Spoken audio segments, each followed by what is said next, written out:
Welcome to the MSP Corner podcast. Before we kick off our show, we would like to share what our main objective is at the MSP Corner. Our main goal is to help CEOs build profitable and self-sustainable IT service firms. We are not just providing tools for IT firms, we will be sitting in meetings with you to ensure your IT firm stays on track. The first area we are focused on, strategic sales. IT firms are stuck selling technology or IT support. We will provide you with the blueprint so you position your firm as an added value to your prospects. We will have framework on how to sell value so you influence the prospect into selecting your firm. The second area we see many IT firms struggle in is marketing. 90+% of businesses rely on antiquated marketing methods. The most popular choice, word of mouth. We have proven methods on how to attract the ideal prospect. Our framework will include how to become the online authority and be the business influencer for an industry. The third component to our package, scaling. IT firms walk away from opportunities because they lack the bandwidth or skill set to scale. We have lined up reputable businesses so our members can hire on-demand resources that will allow them to scale their business. The fourth area we will offer help in, selecting the right tools. In order to deliver value, you need the right tech stack. Our platform will offer information on products that are the ideal choice for MSPs. The fifth area we will offer help in is with documentation. Templates are a critical component when building an MSP. We will have contracts, proposals, SOWs, collateral, and much more in the template section. You will have every document you need to start up your managed IT service business. Thank you for tuning in. Let's go to our next podcast. Hello, everyone. Thank you for joining podcast number 18.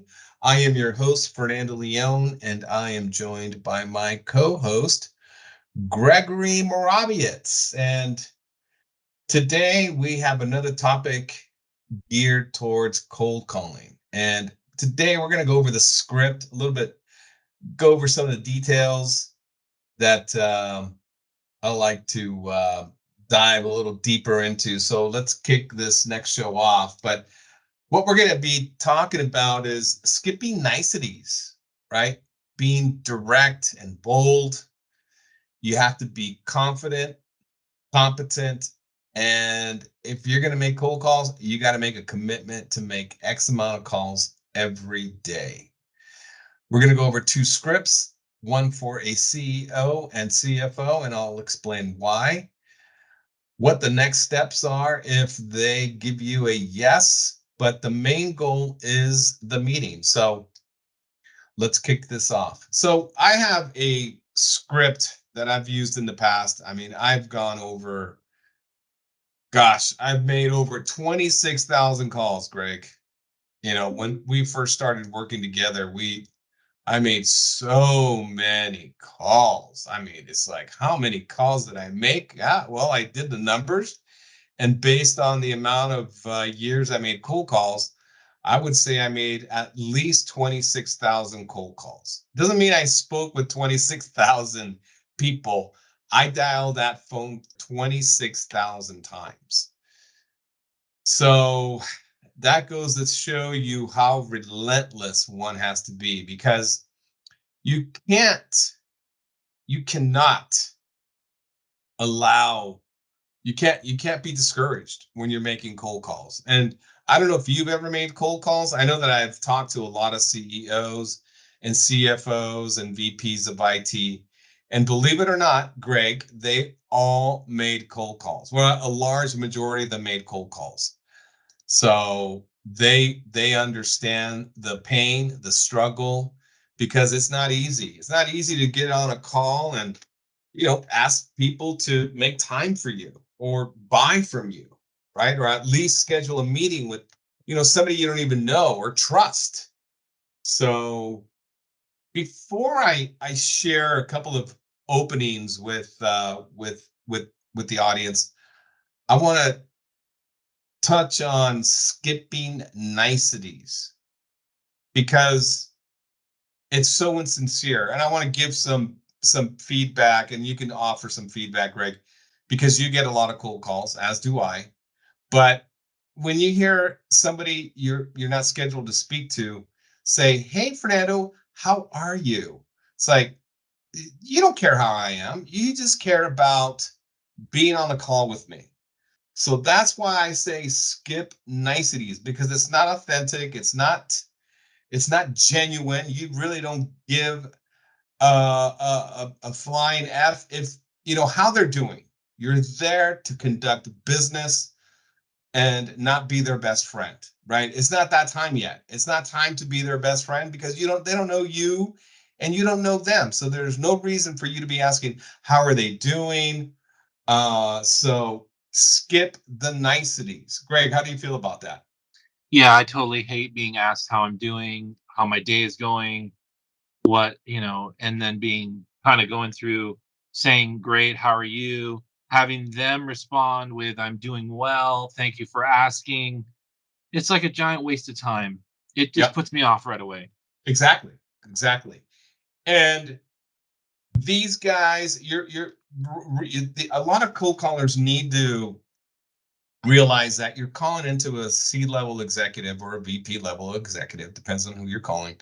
Their time is extremely valuable. So you have to be to the point. And that's what I mean by being direct and bold.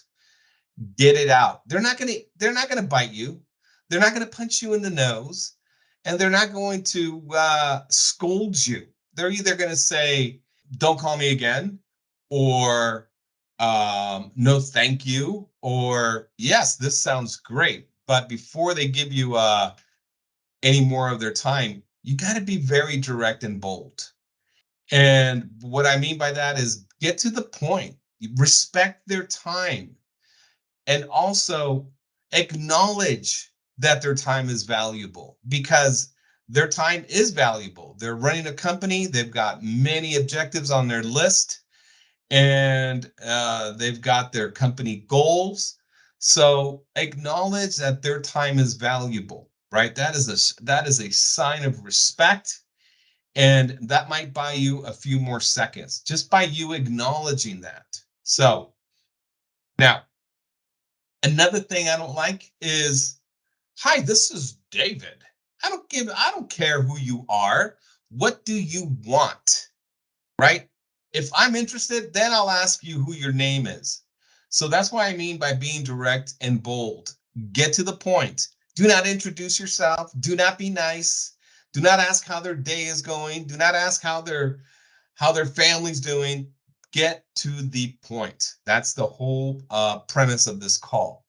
Now, when I talk about the three C's, the confidence, the competence, and the commitment, this is going to be important here because not only do you need to sound confident, you don't want to sound like you're reading from a script. Do you know how many calls I get, Greg? And it sounds like they're reading from a script. Do you get? Yeah. Can you tell when somebody calls you and they say, you could just tell they're reading from a script, and that to me lacks confidence and competence, right? Because it just doesn't sound like a business person to me. It just doesn't sound like somebody who's confident. They got to read from something in order to complete their job. So I'm going to encourage everybody. Yeah, I'm going to give you a script, but you need to sound natural. You need to sound competent. And when you sound competent, your confidence is going to just pour out of every pore of your body. So I don't know. What's your feeling when you can tell somebody's reading from a script? Do you just like, "Oh my God, this is another cold call. This is annoying." What are your thoughts when you hear somebody reading from a script? Yeah, the same way I feel about a robocall. I mean, I just don't need to waste my time dealing with it. It's Yeah. just it's a downer. Yep. Yep.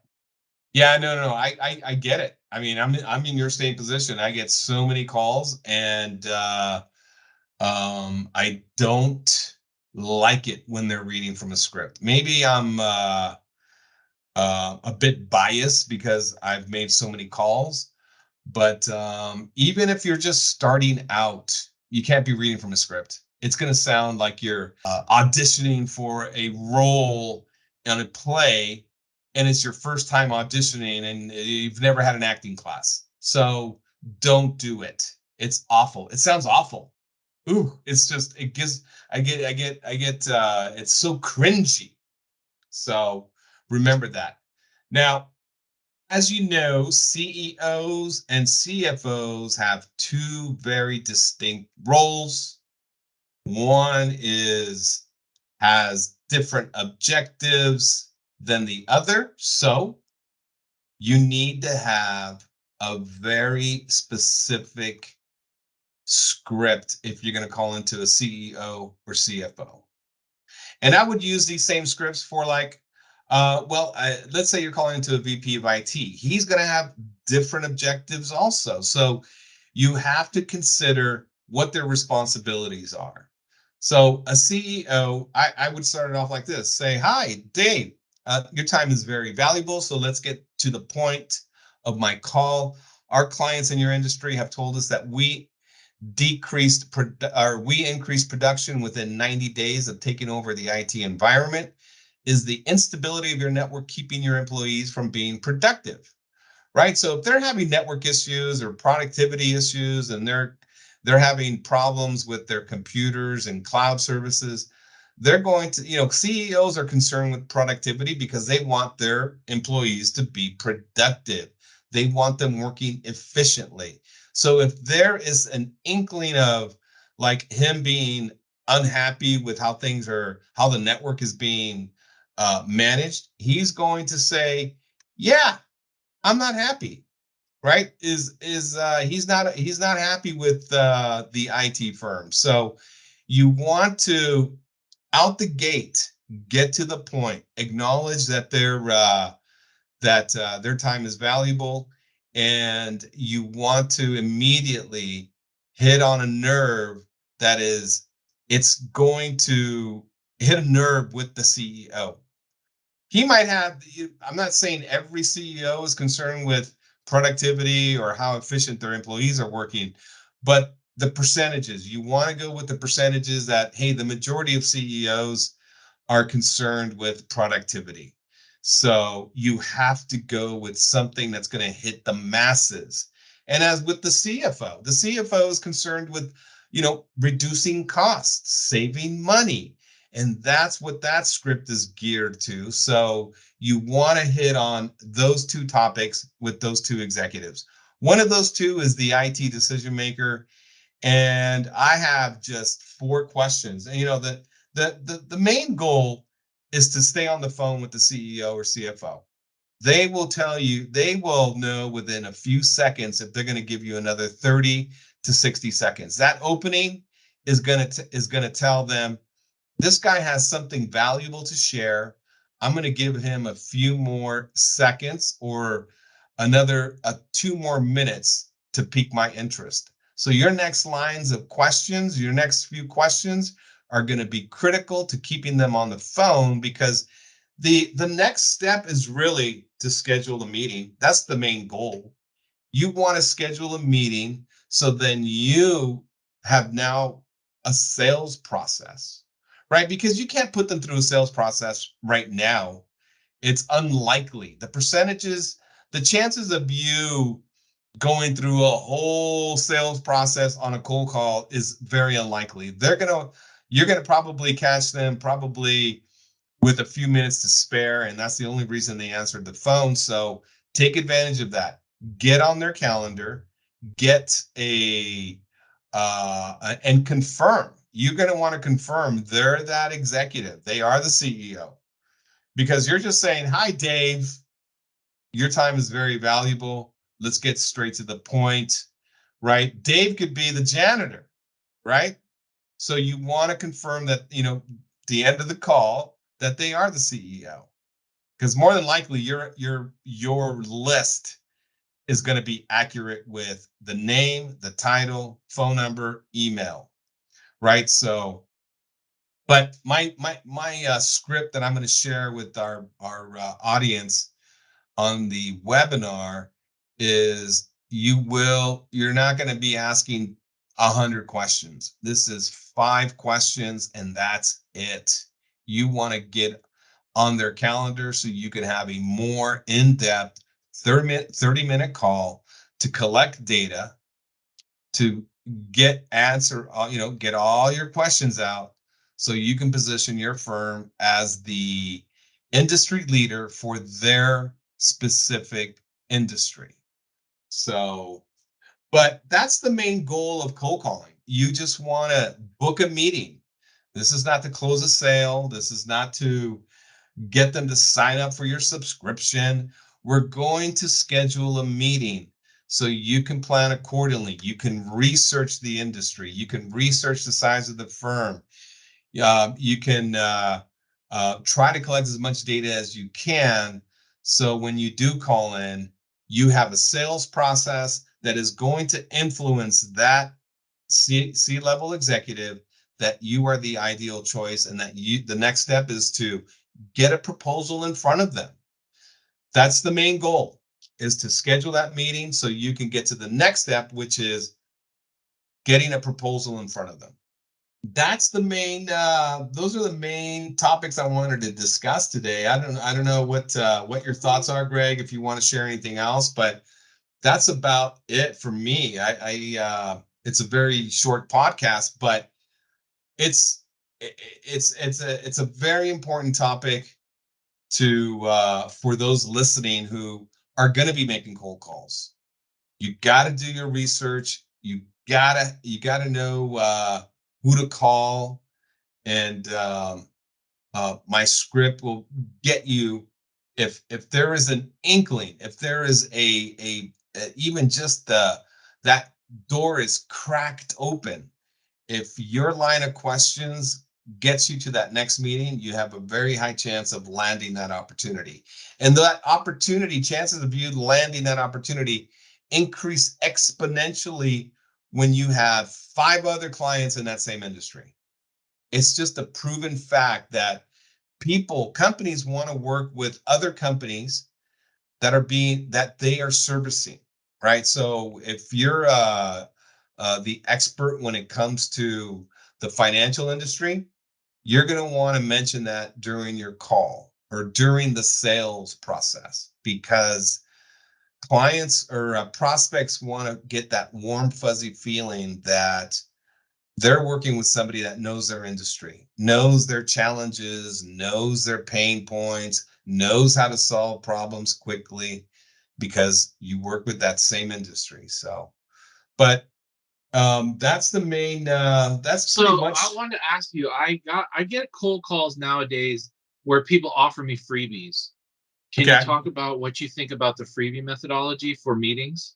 I don't like freebies only if they have an attachment, right, or a price tag on it, right? Like, there's a script that I have for a VP of IT, and my script would be along the lines of like, hey, can we provide you with a free security analysis valued at $2,000, right? When you hear free, it's like it seems cheap, right? So you have to attach a dollar value so they see, oh man, they're gonna do a lot of work for me. They're gonna dive deep into my network and determine if there's any vulnerabilities, if there's any gaps.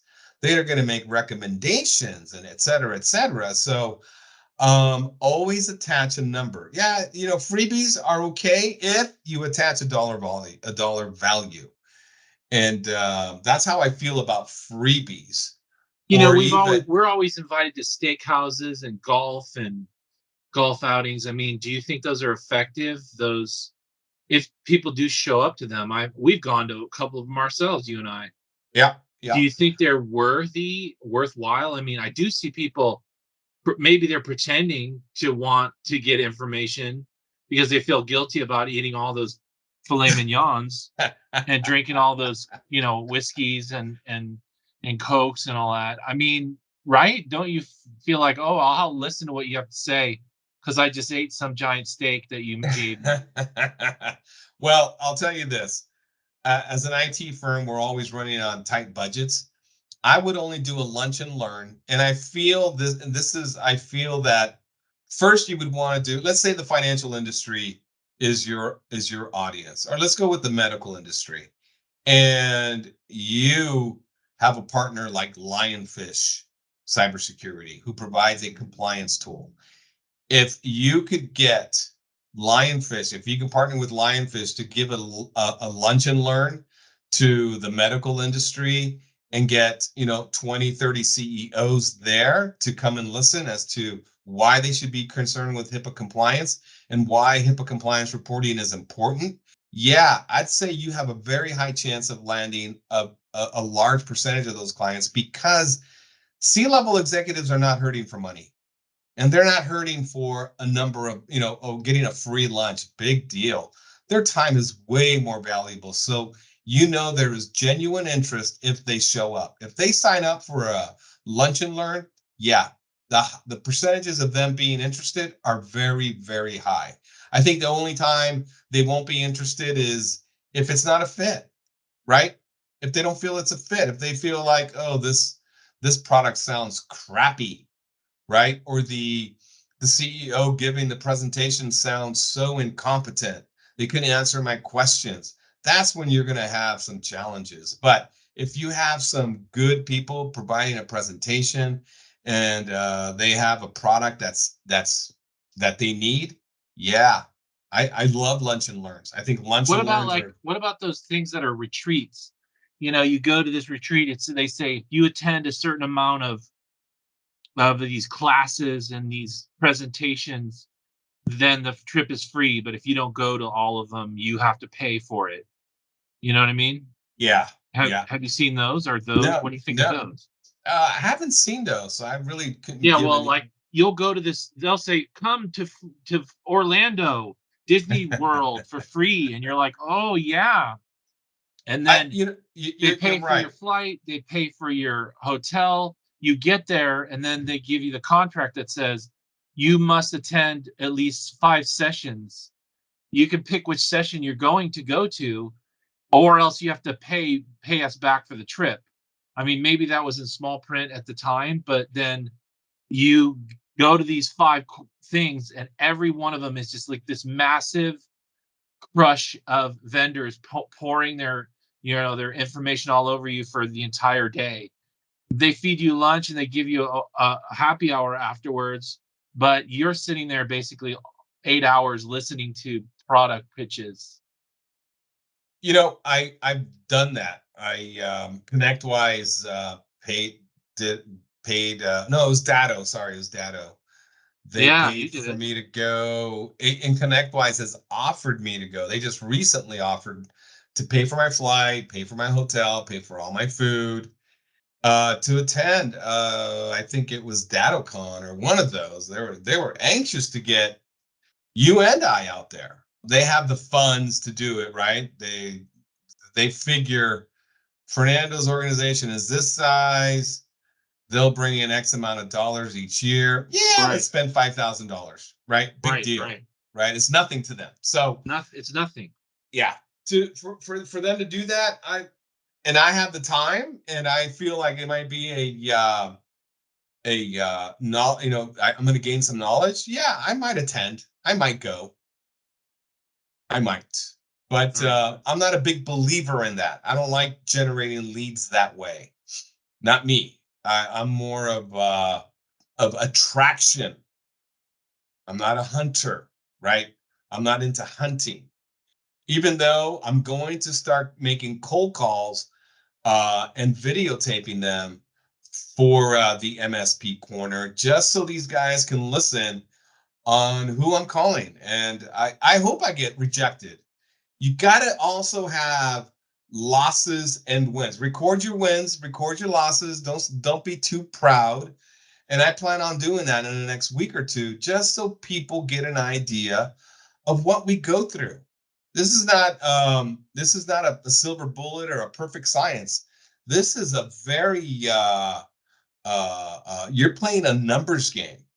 So you got to keep that in mind, that this is not a perfect science. This is not going to be that end all to your answers of generating new business. You've got to build funnels. You've got to get in the mindset of building funnels, or you're not going to grow. So that's what I got to say about that. But that's some great feedback. I agree with you. I think the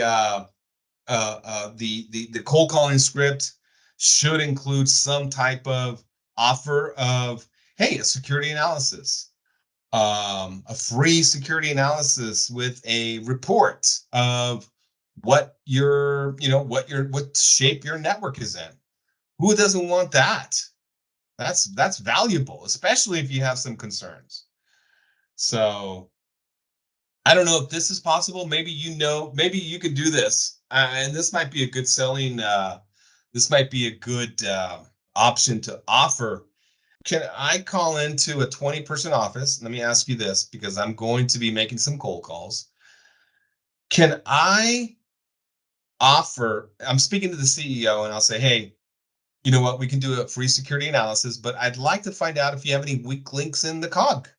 Right? Because the end user is the most vulnerable on a network. It's not even your network. It's not even your hardware, your software.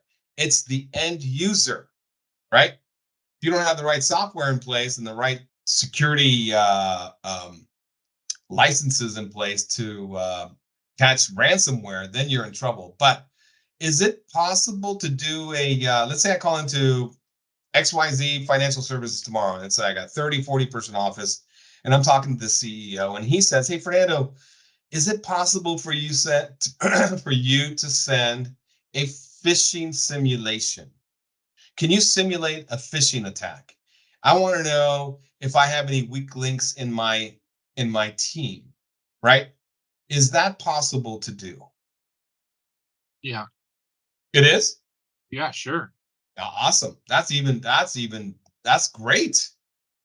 That's it. That's even better than a security analysis. I think everybody would like to know, who is the weak link on my team? Who is vulnerable to a phishing attack? So, how much information do you need to make that happen? Because would you just need a database of emails to make that happen? Would you need a list of okay, here, Greg, here's 20 emails. Email all these people. Is that all you need? Is there anything else you would need from me? No, that's it. That's it. Wow. You see, that's another conversation you can have with the VP of IT and say, hey, who's the weak link in your organization? Right? Are you vulnerable to a hacking attack? Are you vulnerable to ransomware? End users are the weakest point in your network. Who is it? Right? So I'd like Well, we see to that all the time with people are emailing me like every day going, "Hey, your website is vulnerable. You have security issues. yeah. I can fix them." Or, "Hey, you don't have good SEO. You're not the top ranked person on Google, and I could tell you how to get there." I mean, we see it all the time. Yep. It's Oh it's yeah. a it's a strategy people use all the time. Yep. Yep. No, I agree. I agree. No, no, no. I know. I know. I get those same ones, brother. Same ones. Anything else you want to touch on? No. All right. All right. Well, I appreciate you joining us today, and that's all I have to share regarding the script. I'm calling it the script. Today's show is called The Script. So thank you, everybody, for listening. And don't forget to sign up to be a member at mspcorner.com. Please share our link with a CEO who you will find might benefit from our information. So thanks again for joining. Have a good night. Thank you for listening. And don't forget to sign up to be a member on www.mspcorner.com. Please share our link with a CEO who will find our information beneficial to their business. Have an awesome day.